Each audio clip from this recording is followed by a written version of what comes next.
The Honorable Norbert Mao, comrade, pledged to this House that he will come up with comprehensive electoral reforms. Parties have begun their internal frameworks of selecting leaders. There is the notion of the introduction of the use of digitization and electronic voter verification system, which many people are not privy to. The other issue was the issue he talked about that he said was being discussed in cabinet, the issue of involvement of the people in the diaspora in the election process of this country. Right Honourable Speaker, I would like, with your guidance, to put it to the Honourable Norbert Mao that he deserves, as Minister of Justice, to come and guide this nation as parties, including his, are going through their internal mechanism of choosing their leaders, so that the country knows that by the opening up of the National Electoral Commission roadmap, the country is aware what mechanism, what system, etc. that we are going to use in the election, so that there is clarity. In the same sense, the Honorable Matthias Mpuuga, like he said, he had presented comprehensive amendments and shared them with different political parties. At least we deserve to know how far that process has gone, so that we can tell the public that this is what you ought to be ready for. Thank you, Right Honourable Speaker. Thank you. I'm a man of my word, and this Parliament deserves to know the truth.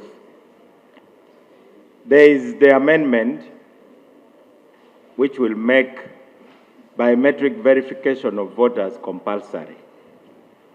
It came before Cabinet, and after debate, the bill was referred to a Cabinet committee to study it. The chair of the committee is the Honourable Chris Bariomunsi. I've been informed that now he has his report ready. And by now, actually, the bill would have been discussed, but we have not had cabinet for the last two sittings. And so I want to assure this House. So you're making that amendment for which election? This election or for the next one? Madam Speaker, we want free and fair elections.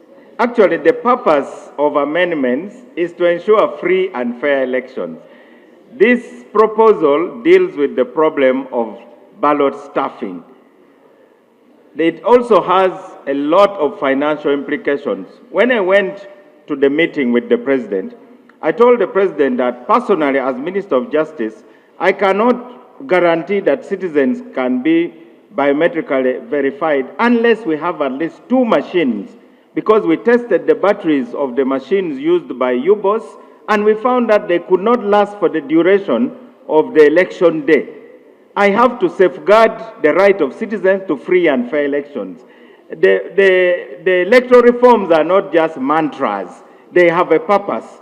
And that is what I promised, and that's what I'll deliver. Right, Honourable Speaker, the people of Uganda have cried for establishment of this card code for all this time, and the executive has refused to listen to our plea. Now that they have the appetite of introducing courts, even the courts that people of Uganda do not desire, yet they are courts that we desire, may this House please to put it on to the executive to introduce a law that will guide the establish and guide the card court in Uganda. I say pray, Right Honourable Speaker.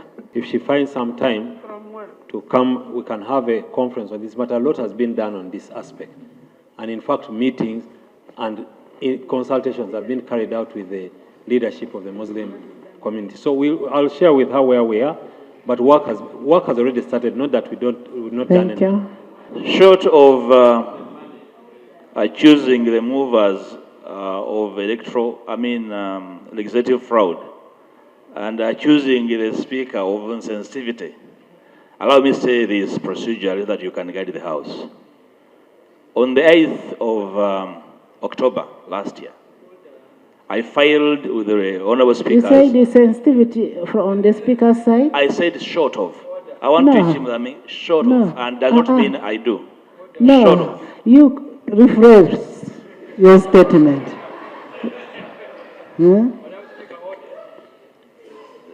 The neighbor is disorganizing me right on. No, you first rephrase it, or else. Yes, put him on order. We will get the meaning and the intention of your statement. To suggest that the presiding officer is insensitive is unfair on my brother. No, let him so is he in order to suggest that the speaker is order. Let him withdraw. My senior brother is a sheikh. He's guided me from senior one when we first met. I want to withdraw the word. English is not my first language, right, Honourable Speaker. So I withdraw that. Okay. Right, Honourable Speaker, on the 8th of October last year, I filed with the Speaker's office 8 bills, including the political parties' amendment bill, as a private member. Effectively, it is 7 months and 5 days since I filed those bills, and I've not had occasion to be heard on the floor for me to go and make the amendments that I thought would probably return even more sanity and clarity to our intentions as leaders. That, Honourable Speaker, now that we have one lucky mover who filed several months after. All the members are lucky in this house. There is no one lucky mover. No, including yourself. She's ahead of me. May we be guided, Honourable Speaker, especially now that the 2 senior ministers, the Land Attorney General, the Minister of Justice, are in the House, on how we can bring to bear the desire then to amend the same law to which I was not lucky to have precedence, that I had either on the floor or in the committee to have these short amendments to the Act considered, so that I do not really go back to Masaka and tell my voters that indeed the Speaker never heard me. Right, Honourable Speaker, may I be guided procedurally on how to bring to bear those amendments? I think it is the amendment. But there are 2 terminologies that have been used, and I'm seeking clarification from the movers over what they mean by dialogue, over what they mean Honorable, you're discussing right, something. Honourable Speaker, allow there's me. An order, okay. Allow me. There's an order. A lot of respect, because we joined this house almost together. Is it in order to go to the definition section of the bill, which we still don't know? Is it in order?